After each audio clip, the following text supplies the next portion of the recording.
Hello students, इस unit का हमारा लास्ट टॉपिक है जो है वाल्डेन्स रूल। एग्जाम में पूछा जाएगा तो ये 4 मार्क्स में ही पूछा जा सकता है, ज्यादातर इससे फालतू मार्क्स में नहीं आएगा ये। तो वाल्डेन्स रूल देख लेते हैं, या फिर एक नाम और से जाना जा सकता है कि आ जाए कि relation between equivalent conductivity and viscosity, lambda equivalent and eta के बीच में रिलेशन पूछा जा सकता है। तो सबसे पहले देखो वाल्डन ने क्या किया कि वाल्डन ने नर्स आइंस्टीन इक्वेशन और स्टोक्स आइंस्टीन इक्वेशन को इक्वेट किया। सिंपली यही डेफिनेशन है वाल्डेन्स रूल की, कि लिख देंगे साइंटिस्ट हुआ वाल्डेन्स नाम का, जिसने इक्वेट की नर्स आइंस्टीन इक्वेशन और स्टोक्स आइंस्टीन इक्वेशन। अब बता देंगे कि जो नर्स आइंस्टीन इक्वेशन है ना, वो रिलेशन बताता है डिफ्यूजन कोफिशिएंट और लैम्डा इक्विवेलेंट के बीच में, और जो स्टोक्स आइंस्टीन इक्वेशन है ना, वो रिलेशन बताता है डिफ्यूजन कोफिशिएंट के बीच में और विस्कोसिटी के बीच में। अब इन दोनों को हम इक्वेट करेंगे और हमारा रिलेशन निकलेगा लैम्डा इक्विवेलेंट के बीच में और नीटा के बीच में।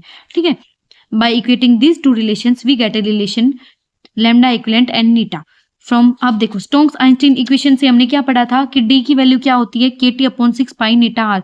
अगर आपने स्टोक्स आइंस्टीन इक्वेशन वाली डेरिवेशन और नर्स आइंस्टीन इक्वेशन वाली डेरिवेशन नहीं देखी है तो मैं आपको आई बटन में दे दूंगी, आप पहले वो वीडियो देख लेना। तो सबसे पहले स्टोक्स आइंस्टीन इक्वेशन क्या कहता है कि D = kT/6 pi eta are होता है। इसे हम इक्वेशन 1 दे देंगे नाम। यहाँ पे डायरेक्ट रिजल्ट यूज करना है इसमें। अब देखो नर्स आइंस्टीन इक्वेशन क्या कहता है कि लैम्डा इक्विवेलेंट होता है ZF² D/RT। इसे हम इक्वेशन 2 नाम दे देंगे। अब इस यहाँ से तो हमने डी की वैल्यू निकाली हुई है, यहाँ से भी डी की वैल्यू निकाल लेते हैं, फिर दोनों कंपेयर कर देंगे तो लैम्डा इक्विवेलेंट और नीटा के बीच में रिलेशन आ जाएगा। तो इससे हम डी की वैल्यू निकालेंगे, बाकी टर्म्स को इस साइड ले जाएंगे, तो RT ऊपर और ZF² नीचे। तो डी की वैल्यू क्या आ गई, लैम्डा RT/ZF²। इसे हम इक्वेशन 3 नाम दे देंगे। अभी दोनों से डी की वैल्यू निकल रही है तो दोनों को कंपेयर कर सकते हैं। नाउ कंपेयरिंग इक्वेशन 1 एंड 2 3, या फिर लिख सकते हैं कि इक्वेट कर लेंगे इक्वेशन 1 और 3 को। इक्वेट करने के बाद क्या आया हमारे पास, kT/6 pi eta R equal to lambda equivalent RT/ZF²। T से टी कैंसिल आउट हो जाएगा, बाकी क्या बचेगा। अब देखो यहाँ पे क्या क्या बचेगा, k/6 पाई नीटा आर बचेगा, यहाँ पे लैम्डा इक्विवेलेंट R/ZF² बचेगा, इतना बचेगा। अब हमारे पास R की वैल्यू क्या होती है, देखो R की वैल्यू होती है NaK, ऐसे याद रख लेना, R की वैल्यू नाक होती है। ठीक है, अब हम K की वैल्यू निकाल सकते हैं। K की वैल्यू कैसे निकलेगी, R/Na। तो यही लिखा हुआ है यहाँ पे, इस K की वैल्यू को R/Na लिखा हुआ है, तो R से R भी कैंसिल आउट हो जाएगा नेक्स्ट स्टेप में। अब क्या बचा देखो, 1/Na6 पाई नीटा आर बचेगा, लैम्डा इक्विवेलेंट बचेगा और ZF² बचेगा। अब F की वैल्यू होती है ना, वो क्या होती है, F की वैल्यू होती है Na/E0। ठीक है, Na/E0 होती है, तो F की वैल्यू को हम लिख सकते हैं Na/E0। अब लेकिन F का स्क्वायर है तो Na/E0 का स्क्वायर होगा, यानी Na का स्क्वायर और E0 का स्क्वायर, यानी E0 भी 2 बार लिखा हुआ है, Na भी 2 बार लिखा हुआ है। अब एक Na से एक Na कैंसिल आउट हो जाएगा।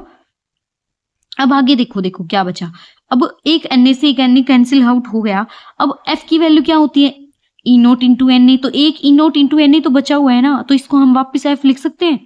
तो देखो वापस F लिख दिया, यहाँ पे हम वापस F लिख देंगे, और हमें निकालनी क्या है, लैम्डा इक्विवेलेंट और नीटा की वैल्यू। तो लैम्डा इक्विवेलेंट और नीटा को एक साइड रख लेंगे, बाकी सारी को एक तरफ कर देंगे।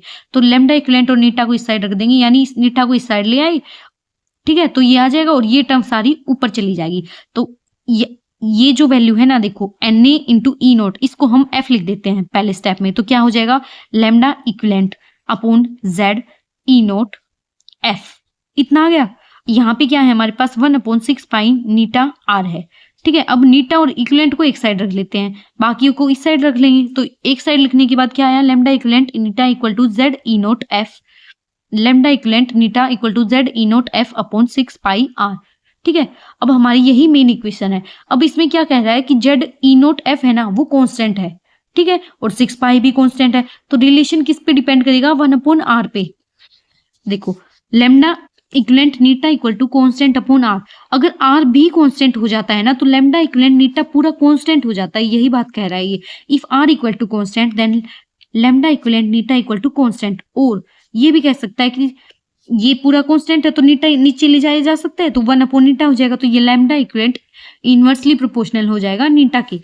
जितना इनवर्सली का साइन का मतलब क्या होता है, एक ज्यादा है तो दूसरा डायरेक्टली कम है, और डायरेक्टली का क्या मतलब होता है, एक बढ़ेगा तो दूसरा भी बढ़ेगा।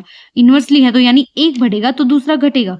तो यानी ये क्या करेगा, greater the viscosity of solvent less will be the mobility of ion. ऐसा ही है कि ऐसा कह सकते हो कि जितनी ज्यादा विस्कोसिटी होगी उतनी कम मोबिलिटी, या फिर इसका उल्टा कह सकते हो जितनी ज्यादा मोबिलिटी होगी उतनी कम विस्कोसिटी होगी। Therefore hence less will be the lambda equivalent. अब lambda equivalent eta equal to constant आ गया, इसका क्या मतलब है देखो, this means that the product of the equivalent conductivity and the viscosity of the medium is constant. मतलब क्या कह रहा है कि प्रोडक्ट इक्विवेलेंट कंडक्टिविटी का और विस्कोसिटी का दोनों की मल्टीप्लाई क्या है, कांस्टेंट है। यही हमारा बोलता है क्या, Walden's rule. This is called as Walden's rule. ये छोटा सा टॉपिक है, इसमें डाउट आने वाला कोई कुछ नहीं है। आप एक बार फिर से वीडियो देख।